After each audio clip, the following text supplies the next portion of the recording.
cloning tonight, and a stark truth. Life must end in death. And some of the hardest deaths to endure are the deaths of beloved pets. But what if we could overpower that death? Today, science has given us the ability to manufacture clones, exact genetic copies of mammals. And so tonight, let's meet a woman who made the decision to clone her dog and who says 6 figures is not too much to pay for it. Here's ABC's Dan Harris. You are looking at the moment when the love of Danielle Tarantola's life, in a sense, returned from the dead. How cute. Hi. Do you remember me? This is the culmination of a more than 20-year odyssey. The result of an encounter with the growing, high-tech, and highly controversial industry of dog cloning. Danielle's journey started when she was 18 and she bought a dog named Trouble from a pet store. The Trouble wall. On her pillows, on her bedspread, and dressing him up in elaborate costume. He cannot have been happy when you put this on. Of course he was. He looked very, very handsome. You loved this dog. Loved him. Loved him to death. And when Trouble died when he was nearly 18, he was basically my son.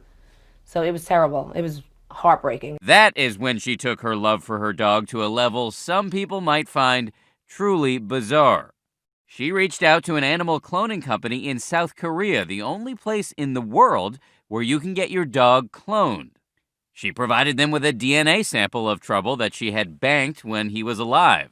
The cost, $100,000, although Danielle, who had recently lost her job on Wall Street, convinced the company to give her half off because her journey was being chronicled by TLC for a show that airs next week. 50 grand. Did no part of you think that's just too much money? No, I was willing to do it for 100. I got a deal. A few months ago, Danielle got a phone call from the scientists in South Korea. The surrogate mother of Trouble's clone was successfully impregnated. Just this morning in Korea, we've been able to confirm the pregnancy of Trouble. Oh, I'm so excited. Weeks later, the surrogate went into labor in the middle of the night as Danielle watched nervously via Skype. Oh, how cute is he? He's so cute. Bye, Trouble. Mommy will see you soon. Not all clients are so lucky. Quite often, as in the case of this man's dog, the clones do not survive. Come on, puppy. Come on, my true love. Come on, my sweetheart. Wake up, wake up. And that is just part of the reason that the dog cloning business is now so fiercely controversial. John Westendick wrote the book Dog Inc. about the dog cloning industry, which he says is based in South Korea because that country has much lower ethical standards for the treatment of dogs than we do here in America. If you're a scientist in South Korea and you're looking to clone dogs, it's a much better environment. Yeah. This is a country where they farm dogs for the dinner table. Right, and so you can just, rent them from the farmers for use in the laboratory, and then hopefully, if everything goes okay, return them to the farmer where everything's not going to go okay. That's right. In Korea, some people eat dogs, and Westendick says some of the dogs who are used in the cloning process as egg donors or as surrogate moms are later sent back to dog farms where they are killed and eaten. Does that give you any pause? I did ask them a lot of questions about the surrogate mom and what happens to her and, was she treated okay? They told her and us that the surrogate used in Danielle's case, as well as all of the surrogates they use, are sent to a nice farm to live out their days. But John Westendick is not so sure. It sort of sounds like, what you tell your kids when the dog dies. He's gone off to this lovely little farm. He also worries it puts mankind on a slippery slope toward human cloning.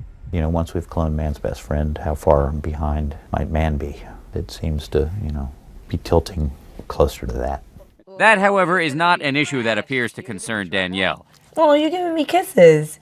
Just a few weeks ago, the clone arrived at Danielle's home in New York City. I couldn't believe it. It's amazing. Everything is the same. Everything. Even his personality is the same.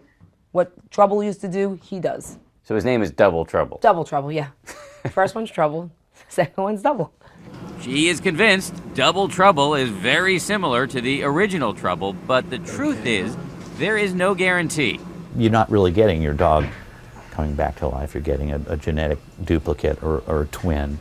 What's special about your dog, that's the part that I don't think can be cloned. What about the complaint that this is all a ripoff, that you're not getting the same dog, and you're being charged an enormous amount of money? Right.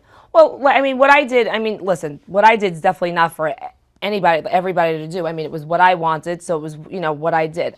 Despite the criticism and the controversy, Danielle is undeterred. In the process of making double trouble, the South Koreans also produced a second clone. He will arrive at Danielle's house in weeks.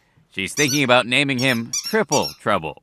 For Nightline, this is Dan Harris in New York.